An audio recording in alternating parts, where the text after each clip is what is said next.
North Africa, 1942. The desert wind cuts across endless dunes of sun-bleached sand and broken rock. Heat shimmers above the horizon like a ghostly veil. War has turned the Sahara into a battlefield of fire and steel, where tanks roar, engines scream, and survival depends on movement. A column of German soldiers stands gathered around a small American vehicle recently captured in the chaos of a skirmish. They laugh, pointing at the boxy shape, the awkward fenders, the tiny frame compared to their own trucks and armored cars.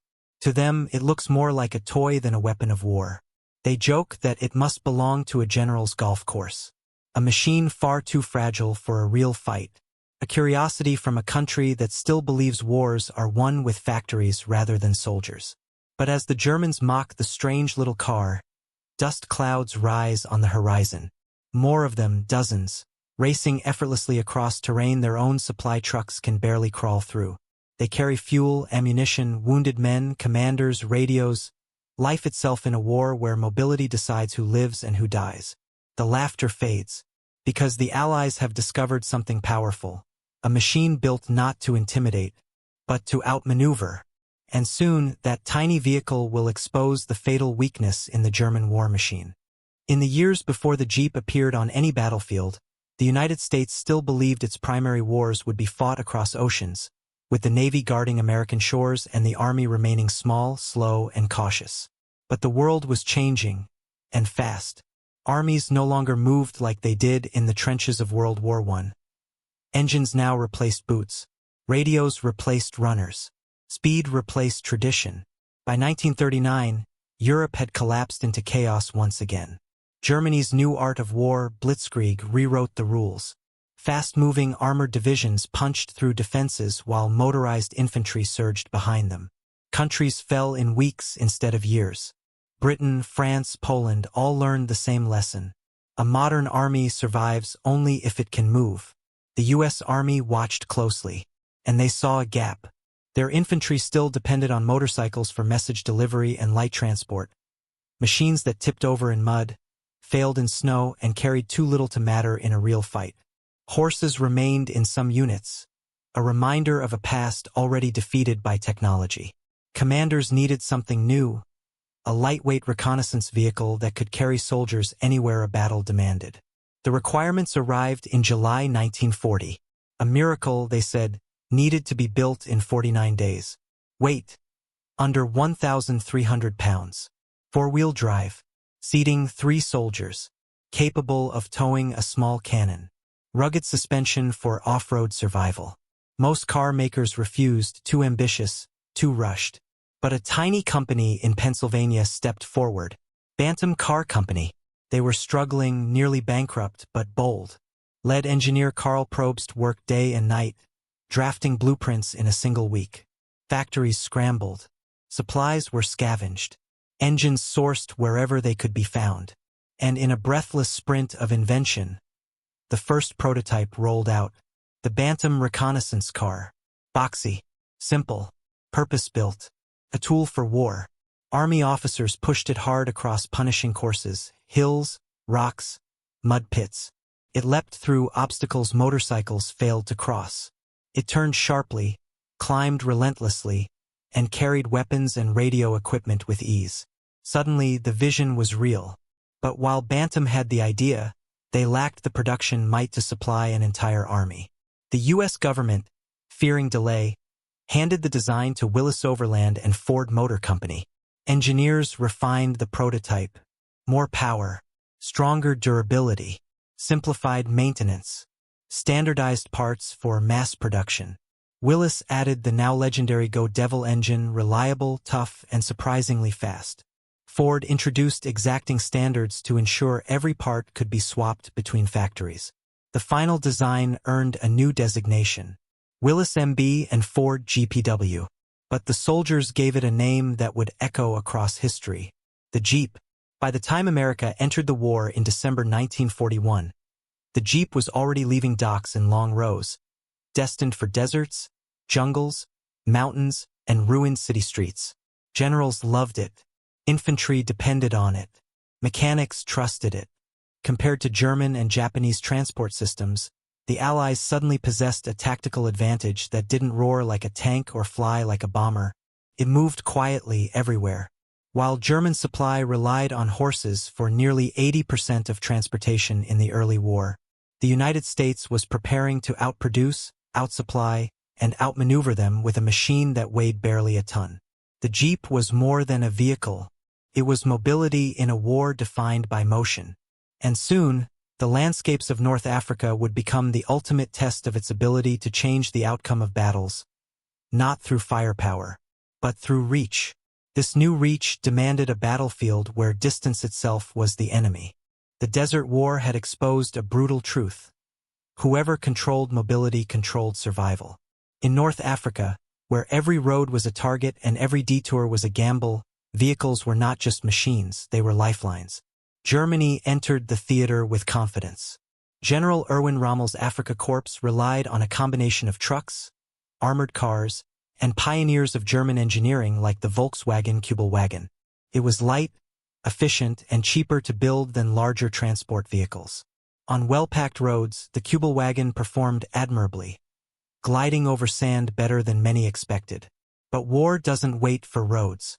As the British and Americans fortified positions deeper into the desert, fighting spread into terrain that punished even the most seasoned drivers. The Germans struggled to push supplies forward. Every kilometer devoured fuel, broke suspensions, and slowed momentum. Convoys became targets long before they reached the front. Meanwhile, the Allies distributed their new reconnaissance vehicles in growing numbers. The Jeep's short wheelbase, powerful low-gear torque wheels, and four-wheel drive gave it a freedom almost nothing else possessed. Could weave between dunes, crawl through rocks and ravines, cross anti-tank ditches, escort tanks where trucks simply could not go.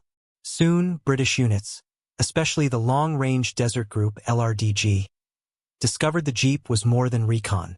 It was a raider's dream. With extra jerrycans, removed windshields, and mounted guns, these vehicles transformed into fast, precise hit-and-run platforms capable of striking deep into enemy territory. Small, silent, deadly. German intelligence began reporting frequent attacks on airfields and supply posts far beyond where Allied vehicles should have been able to operate. Rommel demanded to know how these strikes were possible at such distances, through dunes impassable for vehicles. The answer arrived in captured metal. Willys MB, Ford GPW, the Jeep. Across the globe, similar patterns emerged. In the Philippines, where jungle and mud suffocated heavy equipment, Jeeps ferried ammunition to troops cut off by Japanese advances. In the Soviet Union, thousands of Lend-Lease Jeeps became the mobile command pass for Red Army officers, who saw their ability to move artillery observers and radio teams directly affect battlefield survival. By late 1942, the Jeep had become a symbol not of brute strength but of unstoppable presence. Everywhere the Allies fought, the Jeep appeared first. At beachheads, along mountain passes, through shattered towns, across icy plains, in swamps, jungles, deserts, behind enemy lines, small enough to hide, strong enough to carry, reliable enough to trust. German officers remained skeptical. Many still saw the Jeep as crude, basic, too exposed to withstand real combat. A tractor, one captured officer called it with disdain, built by farmers, for farmers. Yet they noticed something far more dangerous. The Jeep allowed the Allies to stretch their supply lines forward, while German supply struggled just to survive. It wasn't a weapon firing bullets or dropping bombs. It was a weapon that carried possibility. And that possibility was spreading faster than the Wehrmacht could respond. The German war machine, so proud of engineering excellence, would learn an uncomfortable truth. Sophistication doesn't win logistics. Availability does. The Jeep's greatest impact was only beginning to be felt, not in comparisons of horsepower or armor but in the human advantage it brought to the battlefield. Because the true power of this simple machine lay in the people it carried, and the missions they could now accomplish. Those missions would soon reveal angles of war Germany never expected or prepared for. For infantrymen, war is measured not in grand strategy but in burdens carried step by step. Ammunition, water, radios, the wounded, every kilogram mattered. Before the Jeep, Much of that weight rested on tired shoulders across unforgiving terrain. The Jeep changed this overnight. It became a bridge between frontline and survival, moving faster than stretcher teams and ducking under tree lines where ambulances could not go. Soldiers described the relief of hearing that familiar rattling engine, a sound that meant supplies were coming or that wounded comrades would not be left behind. It could drive on the edge of artillery craters, skid over ruins, and push through mud up to its headlights, all while carrying, for soldiers plus equipment, a mounted machine gun, stretchers on the hood and back, spare fuel for armored columns, repair tools for broken vehicles. It was often the first to enter chaos, and the last to leave it. In Sicily and Italy, medics attached makeshift litters along the vehicle so severely wounded men could be evacuated directly from danger while gunfire still echoed around them. In pockets like Anzio, where every moment meant life or death, the Jeep's speed saved thousands who would otherwise have been lost on the ground. For the fighting man, this wasn't a novelty. It was a guardian of movement and hope. In modern warfare, information travels faster than bullets. Commanders who move can make decisions that reshape the battle. Those who stay still lose the world around them. The Jeep placed leadership into the flow of combat. Officers once restricted to slow staff cars suddenly raced forward, dust trailing behind as they crossed contested roads and climbed to observation posts. They no longer had to wait for reports. They could witness front lines through their own eyes.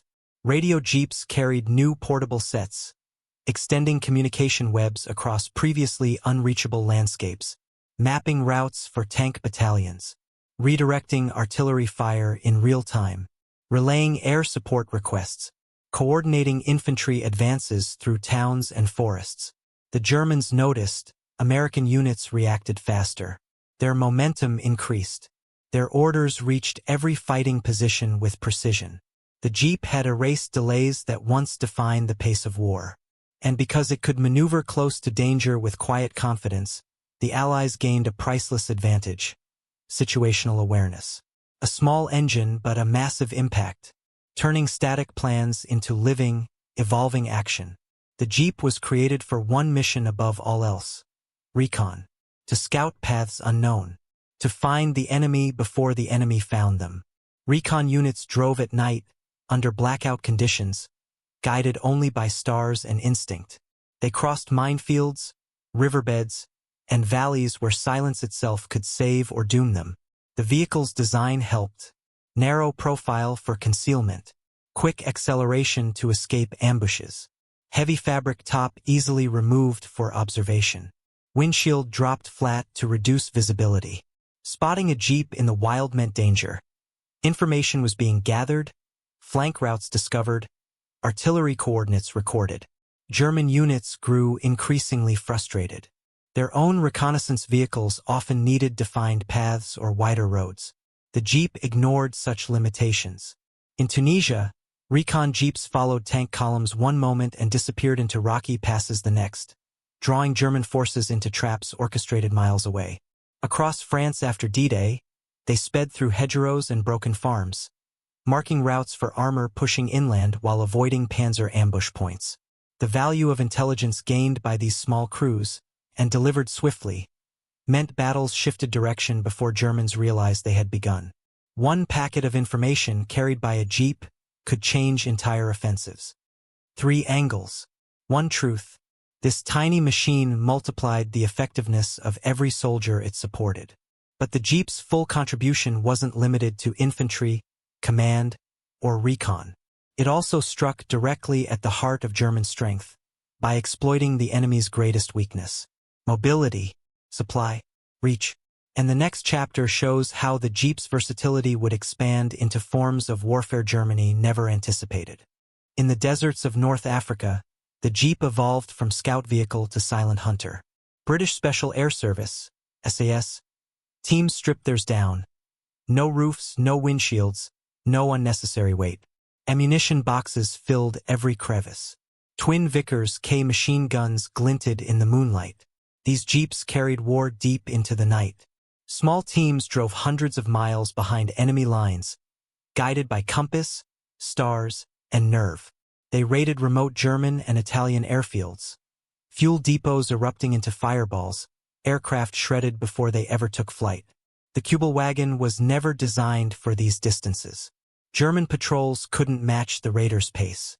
Rommel's supply chain, already stretched thin, bled from wounds inflicted by tiny packs of fast-moving vehicles. The Jeep wasn't just supporting the war. It was reshaping how war was fought. Against a master tactician like Rommel, who relied on synchronized supply, these surprise attacks were devastating, cutting into the lungs of the Afrika Korps. Mobility became a weapon of terror. Armies march on their stomachs, but they survive on fuel, ammunition, and parts. Germany, despite innovative armored strategies, built a supply network still chained to the past. Millions of horses pulled artillery and wagons. Fuel shortages plagued every advance. Captured roads defined where armies could move. Maintenance teams were stretched thin across vast fronts. The Allies, however, harnessed industrial might to flood the world with mobility. At its peak, America produced one Jeep every 2 minutes. These vehicles handled the last mile, the most important mile, delivering essentials where trucks or ships could not reach, through forest roads barely wide enough for boots, across soaked fields where engines sank belly deep, over bridge ruins and narrow mountain trails, into frontline pockets where tanks were too loud to escape attention. One Jeep could supply what an entire squad would exhaust energy carrying. And logistics is not just resupply, it is speed. Speed meant tanks didn't stall waiting for ammunition. Speed meant artillery didn't fire blind. Speed meant wounded didn't die slowly, forgotten. Germany's horse-drawn carts could not compete. Their armored thrusts outran their own lifelines. The Jeep ensured the Allies never did. Technology in war is not only about metal and fuel, it is about perception. The Jeep became a moving symbol of Allied presence. German troops, especially late in the war, saw them everywhere, darting through ruins after air raids, rushing ahead of major attacks, appearing in places believed secure, leading reconnaissance near German lines, delivering officers who always seemed one step ahead. They became visual proof that the Allies could go anywhere, that the enemy was never isolated enough, never safe enough. The Jeep made the battlefield feel smaller for the Germans, and larger for themselves. Captured reports mention the frustration of trying to stop the cursed little cars that seemed to multiply every week. Even propaganda shifted tone. Mockery became reluctant respect, because morale is shaped by what soldiers witness. Huge tanks overwhelm the senses. Aircraft darken skies. But the Jeep whispered something more dangerous. You cannot outrun us. With every angle, tactical, logistical, psychological, the Jeep tightened the noose around German operational freedom. The front line would feel this most intensely during the next great turning points of the war, when the Allies transformed vehicle mobility into a weapon capable of collapsing the enemy's lifelines, beginning on the shores of Normandy. June 6, 1944. Normandy. The greatest amphibious assault in history crashes into the shores of France. The first waves of infantry fight their way through machine gun fire and tides running red. But as soon as a beachhead forms, a new battle begins. A race inland. German high command believes the Allies will be paralyzed on the sands. Slow to supply, slow to reinforce, slow to reorganize under fire. It is a critical assumption, rooted in German experience. Heavy war machines require roads, bridges, and secure ports. The Allies prove them wrong within hours. Jeeps roll off landing craft, waterproofed for surf, charging forward through beach choke points and craters. They climb the bluffs. They cut across fields. They weave through wreckage and panic, carrying scouts, commanders, engineers, medics, radio teams. They deliver momentum. As Allied armor slowly pushes inland, Jeeps dart far ahead, charting safe routes, marking mines, calling artillery, hunting German snipers dug into hedgerows. The Americans rely on them to maintain tempo. The British and Canadians depend on them to coordinate fire between tanks and infantry. Every village recaptured, every crossroad seized, the Jeep is their first.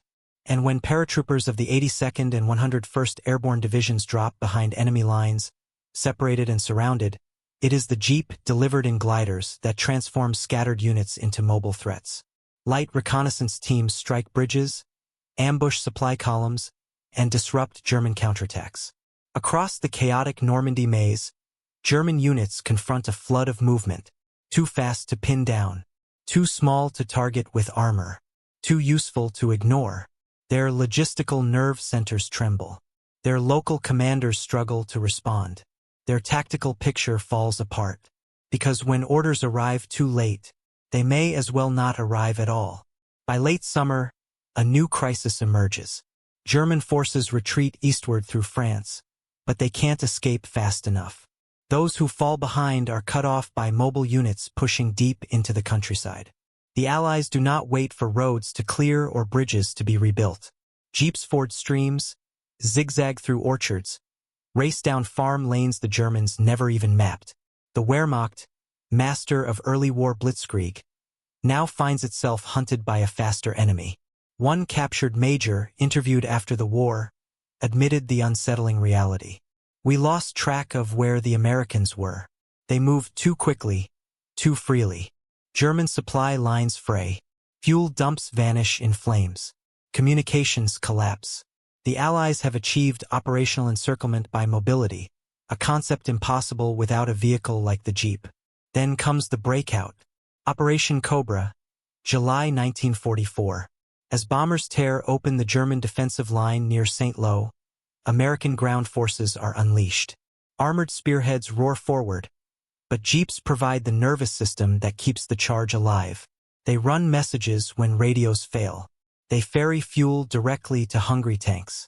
They evacuate wounded without slowing the advance. They scout bypass routes to avoid strongpoints. They allow commanders constant presence at the front. Wherever tanks punch holes, Jeeps pry them wider. Wherever resistance forms, Jeeps detect it first.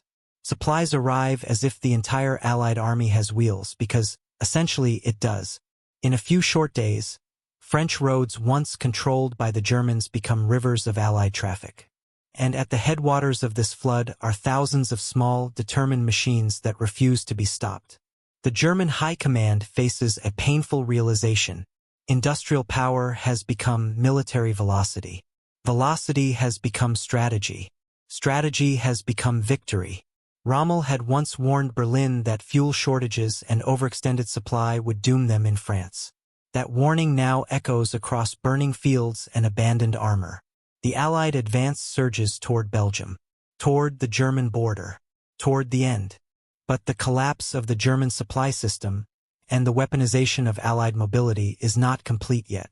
The winter of 1944 will bring one last desperate German gamble and reveal the Jeep's importance in the harshest test of all, the Battle of the Bulge.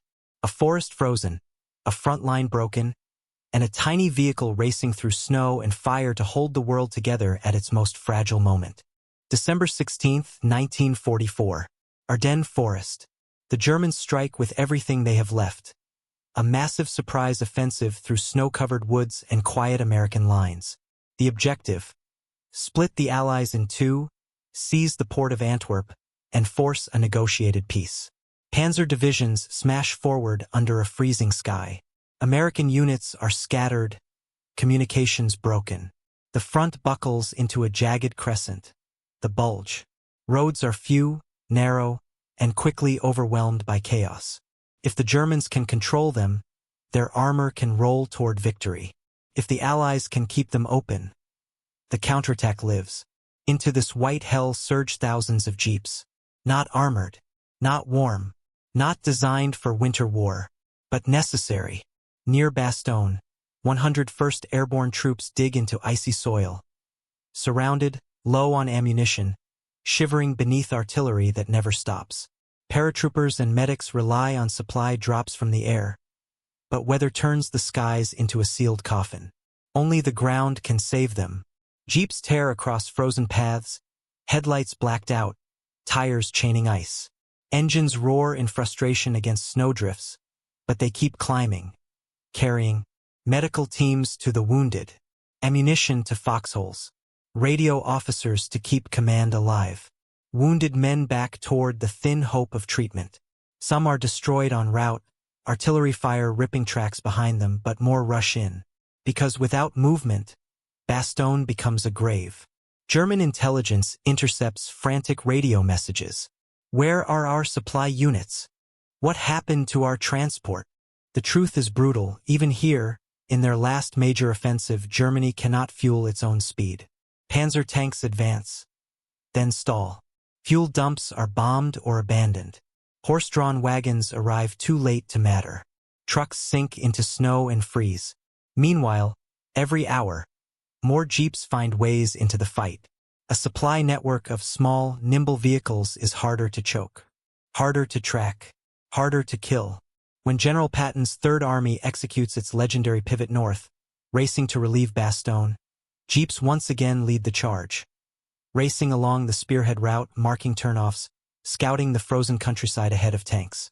Snow flurries sting their drivers' eyes, but they press forward. They do not look like saviors. They simply move like them. On December 26th, the siege breaks. A jeep rolls into Bastogne, the first link in a chain that pulls an entire army back from the brink. To exhausted paratroopers, the sight means one thing: we are not alone anymore. As the bulge narrows and the German offensive collapses, the war enters its final transformation. The Allies cross the Rhine. Supply lines stretch into the heart of Germany. And everywhere, a single constant remains. Jeeps deliver momentum where resistance still bites. They weave into captured cities like Aachen and Cologne, transporting civil affairs teams, engineers rebuilding bridges, and patrols guarding against last-ditch ambushes. In the snowmelt of 1945, they splash through ruined streets that tanks cannot risk. Every boundary of the collapsing Reich shrinks under the wheels of an enemy that does not slow. By the time Berlin feels the tremors of war closing in, Germany faces an undeniable verdict. The faster army has won. Hitler's dreams of swift conquest had turned into paralysis, starved by fuel, strangled by horse transport, beaten by an opponent that built victory in factories and delivered it on for unassuming wheels. The Jeep does not fire heavy shells. It does not command skies. It does not break through walls of steel. Instead, it destroys the one resource Germany cannot replace: time. With the war in Europe nearing its end, the Jeep's mission will shift yet again, from defeating an enemy to rebuilding a world. But before history can honor its legacy, humanity must count the cost left behind by a conflict that tested civilization itself. The aftermath would reveal just how indispensable the little vehicle had become, not only to victory, but to recovery. May 1945. Germany surrenders. Cities lie flattened. Roads are broken skeletons of transport routes that once fed an empire of conquest. Millions are displaced, civilians and soldiers alike, searching for food, for direction, for survivors. Amid this devastation, the Jeep keeps moving. What began as a reconnaissance car had transformed into the most dependable vehicle on Earth. By war's end, America had built over 640,000 Jeeps, more than any other military vehicle in history. They appeared in every major campaign: Africa, Italy, France, the Pacific, even China and Burma, where terrain swallowed lesser machines whole. Veterans often wrote home about their Jeeps as if they were fellow soldiers, companions who never complained, never rested. Mechanics loved them because almost everything could be repaired with a wrench, a hammer, and stubborn hope. But the Jeep's importance didn't end on V-Day. In the shattered remains of Europe, Jeeps carried doctors to towns without hospitals, helped engineers rebuild critical bridges and rail lines, delivered food shipments to starving populations, served military police maintaining fragile order, transported diplomats and relief agencies shaping the future. The same qualities that made them lethal to German supply chains now made them vital to humanitarian survival. In Asia, they played a similar role. Countless wounded who would have died on trails and beaches were saved because a Jeep could reach them before infection did. Across the Pacific Islands, they hauled supplies to isolated villages suddenly thrust from occupation into freedom. Even in the Soviet Union, where roads dissolved into mud each spring, Lend-Lease Jeeps remained symbols of mobility in a land where mobility often determines survival. Soviet officers frequently wrote to U.S. counterparts praising the small, energetic machine that could tow artillery as well as deliver orders. German soldiers, once dismissive, now found themselves relying on captured jeeps during retreat and surrender. Their own vehicles, beautiful in engineering but temperamental in reality, simply could not keep pace with the war Germany had sparked. The truth had become visible to everyone. Strength in war isn't only firepower. It's the ability to move that firepower, to sustain it, to repeat it day after day. And no vehicle in the Second World War did that better. Yet as soldiers prepared to return home, one lingering question remained. What would become of this machine born entirely for combat? Would the Jeep fade like so many wartime inventions? Or would the world find new roads for it to conquer? The answer would come swiftly, reshaping highways, industries, and cultures far beyond anything its creators imagined. Because the Jeep was not finished with history. It was about to become part of everyday life. The guns of 1945 had barely fallen silent when a new competition began. Who would control the future of the Jeep? Two companies, Willys Overland and Ford, had built the wartime vehicles. But only one would win the right to claim ownership of this rising legend. Willys Overland moved fast. They filed trademarks, advertisements, and civilian prototypes even before the fighting was over. Their argument was simple. We designed the original. We defined the Jeep. We deserve the name. After months of legal battles and industrial politics, Willys won. Ford stepped aside. And with that victory, a new name appeared in newspapers across America. The civilian Jeep. The CJ-2A. Its mission? To help rebuild a world that war had broken. Jeep engineers traveled to farms, mines, ranches, fire stations, anywhere humans used muscle where a machine could do better. They replaced horses on rural homesteads and hauled lumber in mountain towns. They could plow fields at sunrise and drive to church by afternoon. A single vehicle with a toolbox under its hood. Advertisements called it a powerhouse on wheels. Not fancy, not elegant, but endlessly resourceful. It was the working-class hero of transportation. Across Europe and Asia, surplus military jeeps flooded into civilian markets. They were cheap, reparable, and universally familiar to young men who just returned home from service. Veterans trusted them. After all, jeeps had carried them through the worst days of their lives. Governments bought entire shipments to restore essential infrastructure. Ambulance conversions in rural Britain. Field repair vehicles in France. Forestry and mountain rescue teams in Italy. Postal and cargo service in the Philippines.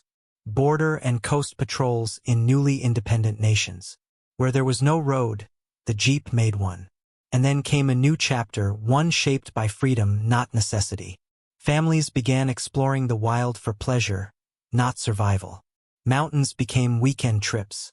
Rivers became lazy summer crossings.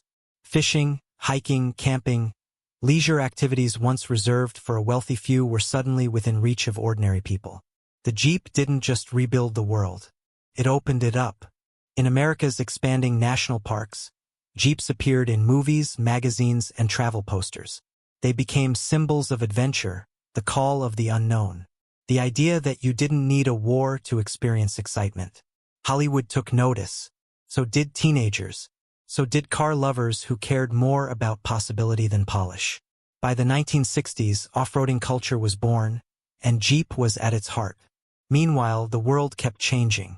Armies evolved. Conflicts shifted. But when war returned, from Korea to Vietnam, the Jeep returned with it. New generations of troops found themselves relying on a machine whose design roots still traced back to 1940. It seemed impossible to replace.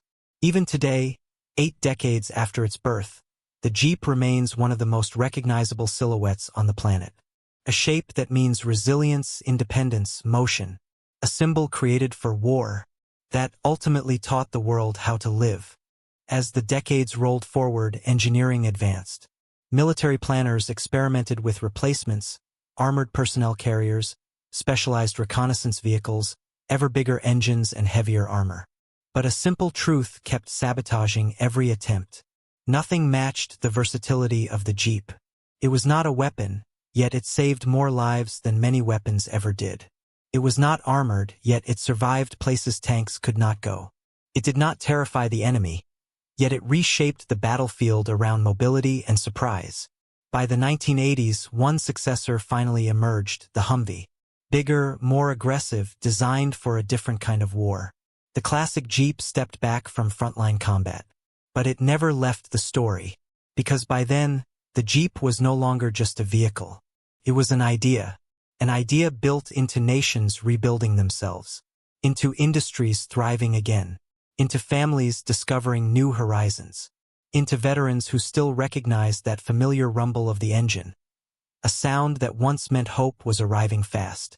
In museums across Europe, Jeeps are presented not as machines of destruction, but as machines of rescue, the vehicles that carried medics under fire, the ones that dragged the wounded back to life, the ones that brought commanders forward and brought soldiers home. Former German soldiers who once mocked the little American car later wrote memoirs admitting its brilliance. Officers analyzed it in staff studies. Engineers dissected it to understand how such simplicity had defeated such complexity. In the end, the Jeep did something few machines ever do. It humbled its enemies. It vindicated its designers. And it earned real affection from the people who risked their lives in it. Every scratch told a story. Every dent held a memory. Every mile proved the point. Victory isn't always loud. Sometimes it comes on small tires with a quiet engine. Today, modern off-road vehicles around the world trace their lineage back to that wartime blueprint. From Land Rovers in the British countryside to rugged trucks in Africa and Patrol 4x4s in Australia. The Jeep's DNA spread across continents. Because the problem it solved never disappeared. You must move, no matter the terrain, no matter the threat, no matter what stands between you and survival. The same philosophy that once outmaneuvered the Wehrmacht now empowers explorers in remote valleys, humanitarian teams in disaster zones, and peacekeepers far from home. What began as an emergency requirement, written in desperation during the darkest days of 1940, did far more than support an army. It changed how humanity travels through the hardest places on Earth. But its legacy is not simply military, not simply mechanical, not even purely historical. Its legacy is the enduring belief that even small, underestimated things can alter the entire course of a struggle, if they are reliable, relentless, and exactly where they are needed most. The laughter once heard in a German desert encampment has long faded away. What remains is the realization that the little vehicle was never a joke.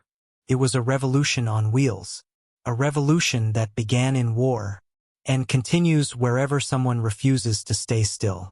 In every war, there are machines designed to dominate. Tanks with towering armor, bombers casting shadows across entire cities, ships bristling with guns. Those become symbols of power.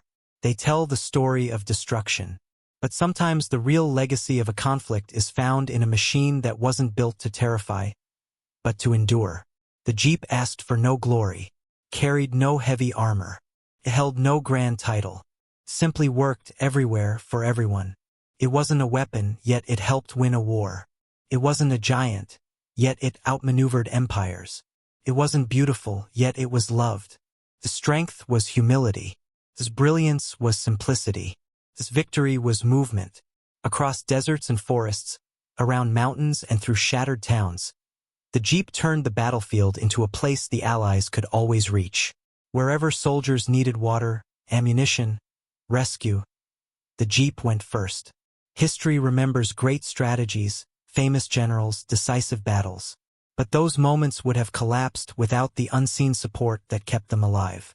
And so the Jeep became something greater than steel and bolts. It became trust. A promise that help was coming. A reminder that survival had wheels. A symbol of courage rolling toward danger instead of away from it.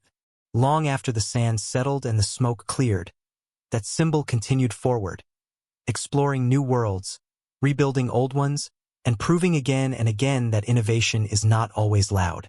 Sometimes it's a small engine in a small frame doing a very big job. If technology reveals a civilization's priorities, then the Jeep reveals ours. Not dominance, but mobility. Not intimidation, but reliability. Not ego but endurance.